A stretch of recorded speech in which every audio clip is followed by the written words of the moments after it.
जहाँ पे छोड़ा था वहाँ से कंटिन्यू कर लेता है। पार्टिकल की वेलोसिटी एसएचएम में क्या होती है, ये होती है बेटा omega times √a² minus y²। और अगर डिस्प्लेसमेंट आपका मिनिमम है यानी कि y जो है 0 है तो ऑब्वियसली आपका u इक्वल्स टू किसके हो जाएगा, ओमेगा a के। अब डिस्कस कर लेते हैं रीस्टोरिंग फोर्स को। देखो रीस्टोरिंग फोर्स क्या करता है, जो कि वापस की जो प्रीवियस इक्विलिब्रियम पोजीशन है उसमें लाने की जो कोशिश करता है वो रीस्टोरिंग फोर्स करता है, यानी रीस्टोर करना वापस से किसी चीज़ को। देखो क्या फोर्स है तो obviously it is about the force. Net force in equilibrium वैसे क्या होता है, 0 होता है ना नेट फोर्स। तो on displacing from mean position, तो आपने उसको क्या किया, मीन पोजिशन से वो ऑब्जेक्ट को या बॉडी को थोड़ा सा डिस्प्लेस कर दिया, तो उससे क्या होगा कि एक फोर्स उस पर एक्टिवेट हो जाएगा to bring it in mean position known as restoring force, यानी वो वापस उसको उसके मीन पोजीशन में लाने की कोशिश करेगा। उसी फोर्स को हम रीस्टोरिंग फोर्स कहते हैं। It is restoring force responsible for SHM and creates acceleration in the body of particle. Obviously SHM जो होता है उसके लिए कौन रिस्पॉन्सिबल है, रीस्टोरिंग फोर्स। उसी की वजह से एसएचएम यानी सिंपल हार्मोनिक मोशन होता है। अब जब फोर्स है तो ऑब्वियसली उसमें एक्सेलरेशन भी होगा, तो एक्सेलरेशन इन द बॉडी और पार्टिकल, यानी वो फोर्स क्या क्रिएट करता है, एक्सेलरेशन। अब जैसे सिंपल पेंडुलम है तो सिंपल पेंडुलम ये आ गया आपका, ये हुक है, इससे आपका ये बॉब हैंग्ड है, तो इसका टाइम पीरियड का फॉर्मूला क्या होता है, T = 2π√L/g। हम ब्रीफ ही कर रहे हैं, बहुत ज़्यादा डिटेल में नहीं जा रहे हैं, इसलिए मेन चीज़ें ही मेन पॉइंट्स ही डिस्कस कर रहे हैं। टाइम पीरियड का फॉर्मूला क्या होता है, 2π√L/g। अब देखो एक होता है सेकेंड पेंडुलम। सेकेंड पेंडुलम क्या होता है, सेकेंड पेंडुलम होता है जिसका टाइम पीरियड 2 सेकेंड हो, ये फिक्स है। अगर सेकेंड पेंडुलम कह दिए तो इसका मतलब टाइम पीरियड आपको बता दिया, वो क्या है, 2 सेकेंड। सेकेंड पेंडुलम का टाइम पीरियड कितना होता है, 2 सेकेंड। याद रखिएगा बहुत अच्छे से कि अगर सेकेंड पेंडुलम की बात हो रही है तो टाइम पीरियड आपको अपने आप पता होना चाहिए कि वो 2 सेकेंड है, ये उन्होंने दे दिया है इनडायरेक्टली। तो सेकंड पेंडुलम का टाइम पीरियड क्या होता है, 2 सेकेंड। ओके, अब लेंथ ऑफ सेकंड पेंडुलम निकाल लेते हैं। लेंथ कैसे निकालेंगे, T = 2π√L/g फॉर्मूला होता ही है। T आपको 2 सेकेंड दे ही दी है, तो L क्या निकल के आएगी, T²G/4π²। G की वैल्यू आपको पता है, T की वैल्यू आपको पता है, पाई की वैल्यू आपको पता है, सब सब्सटीट्यूट कर दीजिए। 99.3 सेंटीमीटर यानी अराउंड 1 मीटर लेंथ होती है किसकी, सेकंड पेंडुलम की। ये बेटा सेकंड पेंडुलम है, ठीक है, इसके बारे में ये डिटेल्स थी। अब बात करते हैं factors affecting T of a simple pendulum, कि किसी भी सिंपल पेंडुलम के टाइम पीरियड को क्या क्या फैक्टर्स अफेक्ट करते हैं। पहला करता है एम्पलीट्यूड। एम्पलीट्यूड क्या होता है, maximum displacement on either side of its mean position. ये मीन पोजीशन होती है साम्य स्थिति जिसे कहते हैं, जिसमें वो एकदम रेस्ट में रहता है और आपने उसको एक साइड करके छोड़ दिया, तो जो एक साइड वो मैक्सिमम जितना ज़्यादा से ज़्यादा डिस्प्लेस हो सकता है वो डिस्टेंस, वो डिस्प्लेसमेंट उसका क्या कहलाता है, एम्पलीट्यूड। अगर हम बात करें, जैसे ये मैं ग्राफ ऐसे बनाऊं सिंपल हार्मोनिक मोशन का, तो देखो ये क्या है, ये है मैक्सिमम, ये सारा ये इस एक्सिस पे क्या बताया जा रहा है, इस एक्सिस पे आपको y बताया जा रहा है, ये सब y है, यहाँ से यहाँ तक की दूरी, ये सब एम्पलीट्यूड नहीं है, ये सब डिस्प्लेसमेंट है। ये इनकी मीन पोजीशन है पार्टिकल्स की, और ये इस इंस्टेंट पर इनके किसी पर्टिकुलर इंस्टेंट्स पर क्या है, ये इनके डिस्प्लेसमेंट्स हैं। लेकिन ये जो मैक्सिमम डिस्प्लेसमेंट है इस ही को हम एम्पलीट्यूड कहते हैं, ठीक है। यानी कि ये क्या था, ये सब क्या है, ये अगर मैं ये वाली लाइन खींचूं, ये सब क्या बता रहे हैं हमें कि इस इंस्टेंट पर, इस पर्टिकुलर इंस्टेंट पर पार्टिकल यहाँ तक डिस्प्लेस हुआ था। लेकिन ये जो मैक्सिमम वाली कंडीशन है वो आपको क्या बता रही है, एम्पलीट्यूड। यानी कि हम ये कह सकते हैं कि y = y max है तो हम उसको a कहेंगे, ठीक है, एम्पलीट्यूड हो गया। मास ऑफ द बॉडी पर भी डिपेंड करती है, mass of the Bob, sorry body नहीं, बॉब वो वही बॉल जो आपने सिंपल पेंडुलम में उसे लटकाया हुआ है। Length of the simple pendulum क्या हो जाएगा, प्रोपोर्शनल टू √L फॉर्मूले से। और ऑन जी पे कैसे डिपेंड करता है, इस टाइप से। ये सब फॉर्मूले से निकाली हुई चीजें आ जाती है।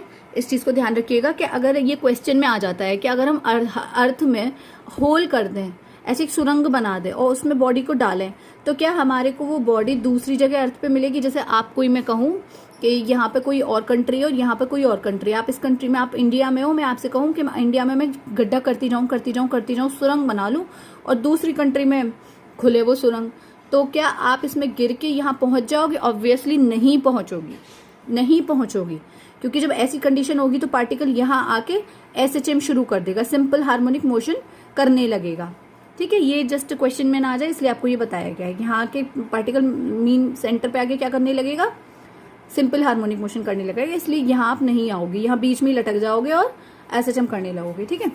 अब बात करें time period of simple pendulum in lift, कि यदि आप अपने सिंपल पेंडुलम को ऐसे लेके लिफ्ट में खड़े हो तो उस पर क्या फर्क पड़ेगा उसके टाइम पीरियड पे। तो देखो, व्हेन लिफ्ट गोइंग अपवर्ड, तो ये ऊपर जा रही है, लिफ्ट जा रही है ऊपर, यानी ए एक्सेलरेशन से लिफ्ट जा रही है ऊपर, ये आपकी पेंडुलम है, सिंपल पेंडुलम जो भी है।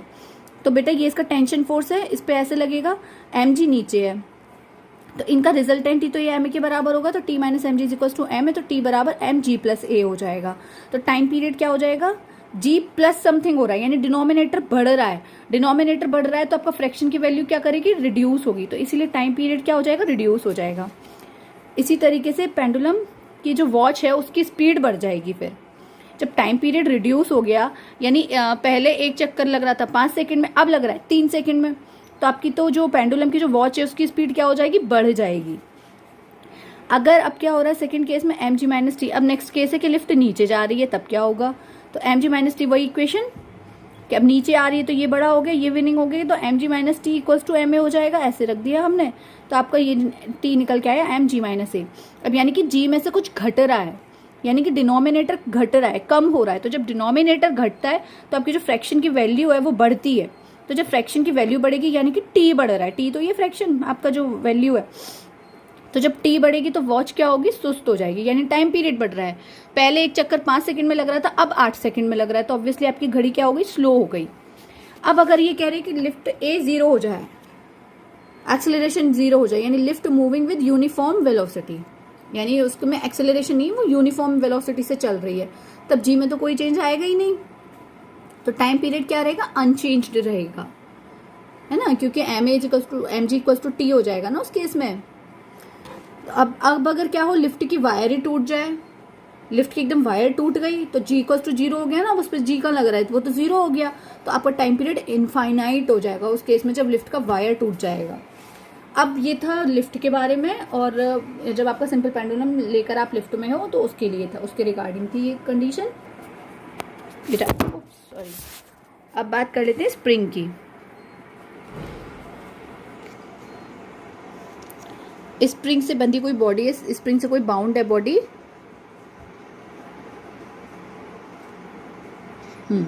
स्प्रिंग से बंधी बॉडी है कोई, उसका मोशन कैसा होगा अब उसकी बात कर रहे हैं। तो इसको जब हम जैसे इस तरीके से, ये कोई ऑब्जेक्ट है वो स्प्रिंग से ऐसे बंधा हुआ है, ये रिजिड सपोर्ट है, तो इससे बॉडी को हमने ऐसे खींच के छोड़ दिया, तो ये बॉडी क्या करने लगेगी, सिंपल हार्मोनिक मोशन करने लगेगी। तो मान लीजिए यहाँ थी रेस्ट पोजिशन में, हमने उसको इतना डिस्प्लेस कर दिया, यहाँ तक ले आए, तो ये डिस्प्लेसमेंट आ गया, तो वही रिस्टोरिंग फोर्स क्या हो जाएगा, माइनस के एक्स, जहाँ के क्या है, फोर्स कॉन्स्टेंट है फॉर स्प्रिंग। फॉर्मूला लगाएंगे F is equal to M A वाला, तो F equal to M A होना चाहिए, तो ये एफ और ये F should be equal, should be balanced, तो एफ एम एल्फा, एल्फा यहाँ पे ए एक्सेलरेशन है बेटा, तो alpha is equal to minus K X हो गया, तो एल्फा की वैल्यू क्या आ गई, minus K X upon M. तो इससे हमने क्या दिखा दी कि एल्फा जो है हमारा एक्सेलरेशन है proportional to minus of X है। तो ये कंडीशन एसएचएम की होती है कि जिसमें जो एक्सेलरेशन है वो डिस्प्लेसमेंट के माइनस साइन के प्रोपोर्शनल हो जाए। तो यानी आपने इससे तो ये प्रूव कर दिया कि ये जो स्प्रिंग का जो मोशन होगा वो क्या होगा, एसएचएम में होगा, सिंपल हार्मोनिक मोशन होगा। ठीक है, अब इसके बाद देखो ये,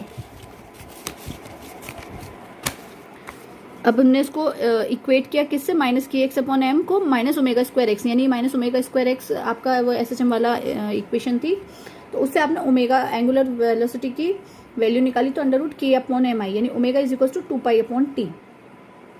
तो टी की वैल्यू क्या आ गई, 2 pi under root M upon K, इससे आपने टाइम पीरियड निकाल लिया। लेकिन अब अगर दो स्प्रिंग हो और इस तरीके से बंधी हो, यानी एक स्प्रिंग यहाँ रिजिड सपोर्ट से बंधी और एक स्प्रिंग यहाँ रिजिड सपोर्ट से बंधी और बीच में आपकी बॉडी है, तो आपने अब इसको डिस्प्लेस करके छोड़ा, और इस स्प्रिंग का नाम है ए और इस स्प्रिंग का नाम है बी। इस स्प्रिंग का फोर्स कांस्टेंट है K1, इस स्प्रिंग का फोर्स कांस्टेंट है K2। तो फॉर्मूला वापस से वही, F1 is equal to minus K1x, इसका माइनस K2x, तो नेट फोर्स क्या हो जाएगा, F1 प्लस F2 इस बॉडी पर, तो नेट फोर्स हो गया ये।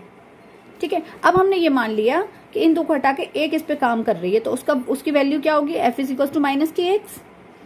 तो यानी कि इनको और इसको कंपेयर करें तो K इज इक्वल टू क्या आएगा, K1 प्लस K2। तो यानी कि मीन्स जो नेट K है वो इंक्रीज हो जाएगा इन दिस कॉम्बिनेशन। इस कॉम्बिनेशन में जो नेट फोर्स कांस्टेंट है, जो नेट फोर्स वर्क करेगा वो क्या हो जाएगा, इंक्रीज हो जाएगा। और कैसे इंक्रीज हो जाएगा, K और इसमें क्या रिलेशन आएगा, K1 plus K2, means net K increases in this condition.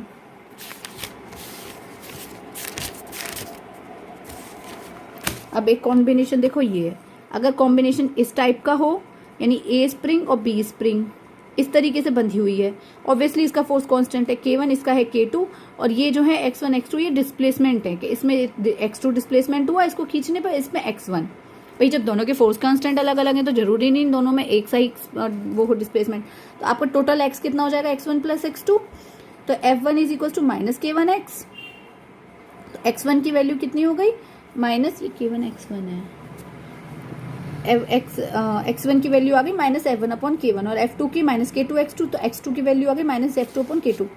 हमने माना कि नेट जो है जो इन दोनों के इफेक्ट को इक्वेट करे, इनको मतलब क्या कहूँ मैं मतलब रिप्लेस करे, तो वो जो हो जाएगा F is equal to minus KX। तो अब इन्हें कंपेयर करेंगे तो X इसका X कितना है माइनस F अपॉन K, तो हमने X is equal to X1 plus X2 में ये तीनों वैल्यूज सब्स्टिट्यूट कर दी, तो ये हमारा आ गया अल्टीमेटली। तो स्प्रिंग इन सीरीज, ये सीरीज कॉम्बिनेशन है, ये देखिए ये सीरीज कॉम्बिनेशन है, तो ये आपका निकल के आ गया 1/K is equal to 1/K1 plus 1/K2। याद करो आपने 12th में रेजिस्टेंस वाला केस पढ़ा होगा, अभी मैं वो भी रिवाइज कराऊंगी, तो उसमें बेटा उल्टा होता है इसका, जब सीरीज में रेजिस्टेंस वायर जुड़े होते हैं ना तब उसमें R इज इक्वल टू होता है R1 plus R2। Series combination ये होता है एक का हेड एक का टेल, एक का हेड एक का, ये मैं गलत बना रही हूँ, ये मैंने कॉइल बना दी, ये होता है रेजिस्टेंस, 1 2 ऐसे ये जब जुड़े होते हैं ना, यानी एक का एंड दूसरे का इनिशियल पॉइंट, यानी एक का हेड एक का टेल इस तरीके से जुड़े होते हैं, तो ये सीरीज कॉम्बिनेशन कहलाता है।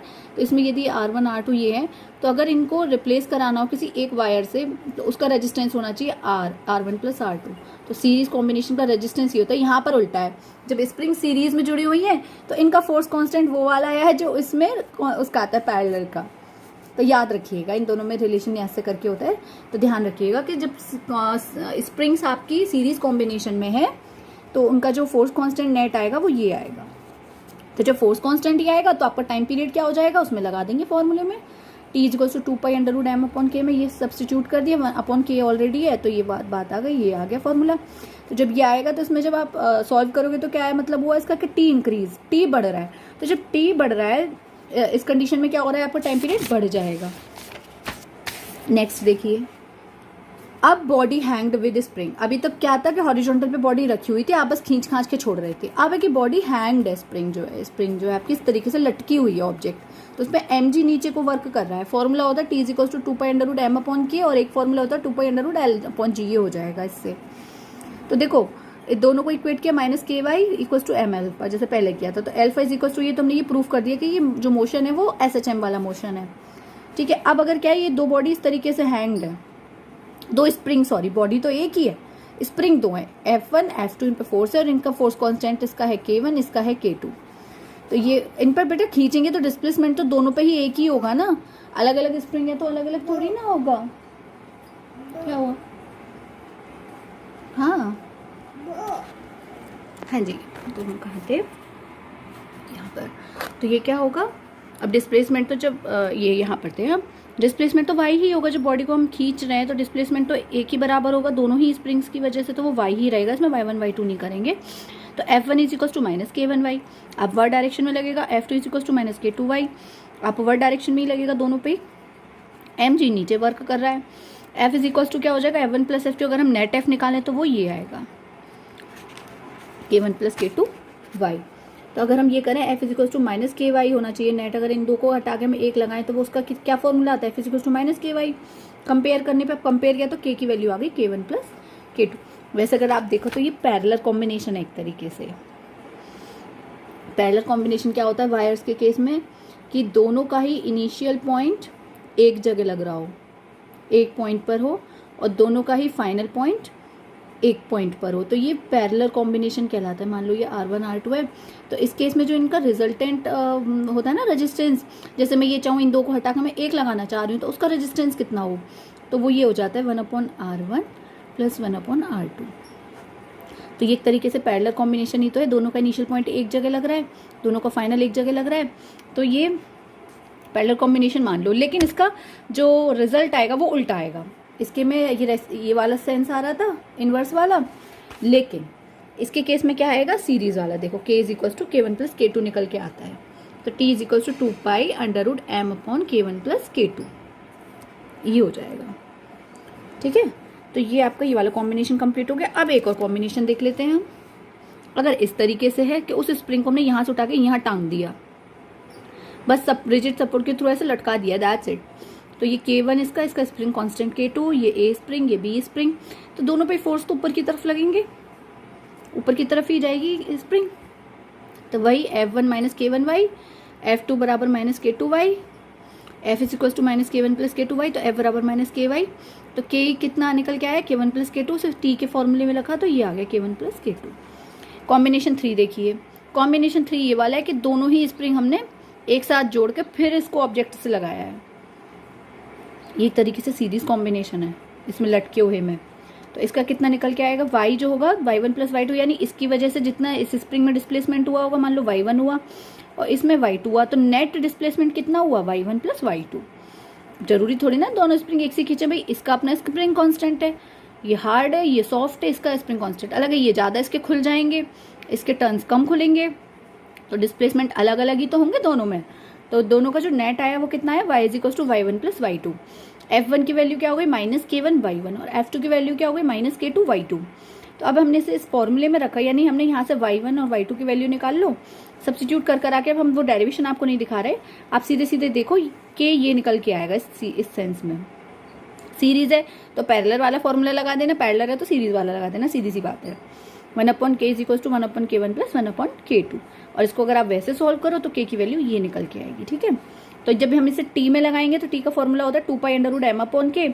तो यहाँ पे जब वैल्यू लगाई 1/k की, तो ये वाली लग गई हाथ की हाथ, तो यानी अब ये वाला फॉर्मूला निकल के आ गया। अब हम थोड़ा सा इसे और इसमें पॉइंट्स निकालते हैं कि यदि K1 इक्वल्स टू K2 हो, यानी कि दोनों स्प्रिंग के जो फोर्स कांस्टेंट है बिल्कुल एक से हो, यानी दोनों आइडेंटिकल स्प्रिंग्स हो, तो उस केस में क्या होगा, K की वैल्यू क्या आएगी निकल के, K1/2 ही तो आएगी।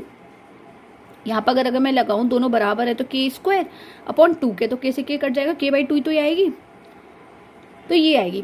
तो इससे हम ये कंक्लूजन निकाल सकते हैं कि इफ स्प्रिंग की लेंथ n टाइम्स कर दें, यदि स्प्रिंग की लंबाई आप n गुनी बढ़ा दो तो K कैसा रह जाएगा, 1/n टाइम्स रह जाता है। बेटा इसे ध्यान रखिएगा, मान लो वो कह रहे हैं 3 गुनी कर दी तो 1/3 रह जाएगा स्प्रिंग कांस्टेंट।